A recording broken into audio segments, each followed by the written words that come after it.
Aliens.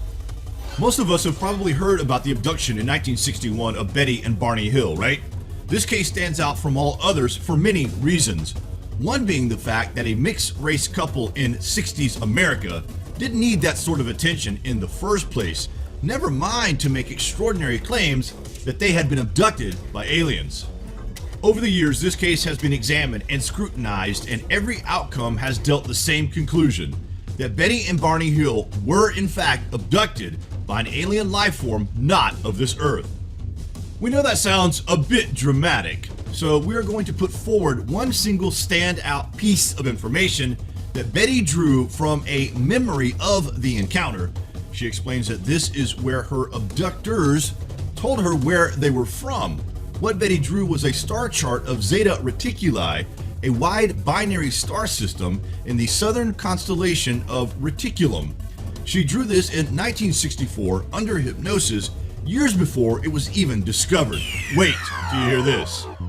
Betty could not have possibly known about this binary star system. She drew this with accurate astronomical detail, and her explanation as to how she knew this appears to be accurate because of the historical timeline. Since we do not have the data to make such a map in 1961 when Betty saw it, or in 1964 when she drew it, it could not be a hoax. Since the stars with lines to them are such a select group, this is almost impossible that the resemblance between Betty's map and Zeta Reticuli could be coincidental. Betty's map could only have been drawn with actually seeing this at first hand. Under repeated hypnosis, Betty and Barney independently revealed what had supposedly happened. The two stories are agreed in considerable detail, although neither Betty nor Barney knew anything as to what the other had said under hypnosis until much later. Under hypnosis, they stated that they had been taken separately aboard the craft, treated well by the occupants, and then released after having been given the hypnotic suggestion that they would remember nothing of that particular experience. I was taken into the first room, Barney into the second room, where we were given, as the leader, as I call him, gave us testing. There were 11 beings, and for purposes of identification, I called one the leader, because he seemed to be in charge of the project of doing this testing, and he was the only one who spoke English. Then there was the examiner who did the testing, and then there were 9 others we called crew members. They stayed outside the room in the corridor. Our examinations were very much similar in that with both Barney and I, they checked our eyes, ears, nose, throat, took samples of our hair, fingernail, and they scraped our skin.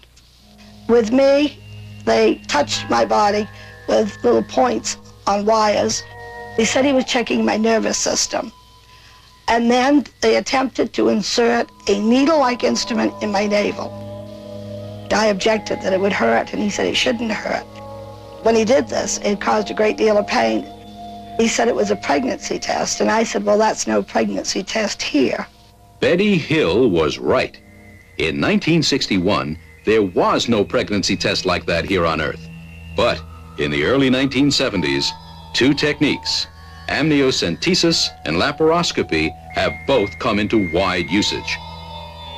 Both are techniques that provide information about pregnancy and bear a striking resemblance to the experience that Betty Hill described. It's difficult to imagine Betty Hill inventing medical techniques that did not yet exist on Earth unless her UFO experience actually occurred. When the alien leader saw the pain that Betty was experiencing, he put his hand on her head and the pain went away.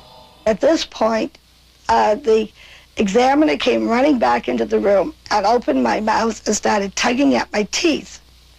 And I said to the leader, what is he doing? And he said, we're very, very puzzled. Why are Barney's teeth removable and yours are not? At that point, we left the craft and went back to the car, and we stood there by the car and we watched the craft leave. We saw it become surrounded by a fiery, revolving mass of some kind. We could see the UFO in the middle of this. And it lifted up, dipped down, went right straight up, and was gone. I received a copy of the radar report from Pease Air Force Base, where they had tracked an unidentified craft at 2:14 a.m. Just about the time we estimate that the UFO left. We went back and we found the spot where we were captured. It was not a fantasy. It was a real experience. And I believe that I have enough evidence to establish that.